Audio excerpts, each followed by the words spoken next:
రాష్ట్ర ప్రజలంతా సంక్రాంతి పండుగను కుటుంబ సమేతంగా ఆనందంగా జరుపుకోవాలని రాష్ట్ర మంత్రి చెల్లుబోయిన వేణుగోపాలకృష్ణ ఆకాంక్షించారు. డాక్టర్ బిఆర్ అంబేద్కర్ కోనసీమ జిల్లా రామచంద్రపురంలోని మంత్రి స్వగృహం వద్ద భోగి మంటలను రాష్ట్ర మంత్రి చెల్లుబోయిన వేణుగోపాలకృష్ణ వెలిగించారు. గోమాతకు ప్రత్యేక పూజలు నిర్వహించి భోగి మంట చుట్టూ ప్రదక్షిణలు చేశారు. ఈ సందర్భంగా మంత్రి వేణు మాట్లాడుతూ అనుభూతి ఆనందం కలిగించే పండుగ సంక్రాంతి అన్నారు. ఉమ్మడి తూర్పుగోదావరి జిల్లాల్లో ఆదరణ కలిగినటువంటి పండుగ అన్నారు. మనసులో ఉన్న మలినాలను మంటలు దహింప చేసి నిర్మల మనసుతో ప్రజాజీవనం గడపాలన్నదే అసలైన భోగి అని మంత్రి అన్నారు.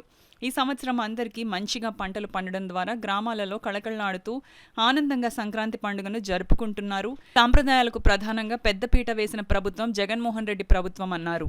సాంప్రదాయ పండుగని కొంత అసాంఘికమైనటువంటి కార్యక్రమాల ద్వారా కూడా జరిపేటువంటి ప్రమాదం ఉంది కనుక ఇవాళ ప్రభుత్వం సాంప్రదాయానికే ప్రధానంగా పెద్దపీట వేసింది.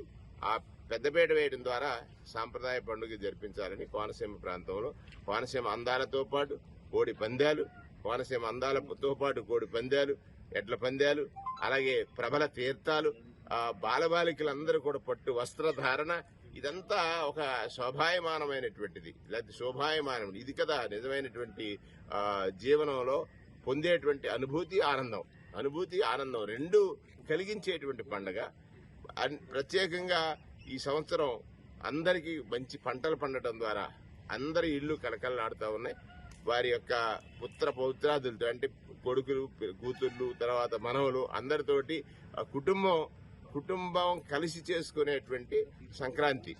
ఆ సంక్రాంతి నాడు ఇవాళ భోగి రోజు మేమందరం కలిసి మా కుటుంబ సమేతంగా భోగి మంటలు వేయటం.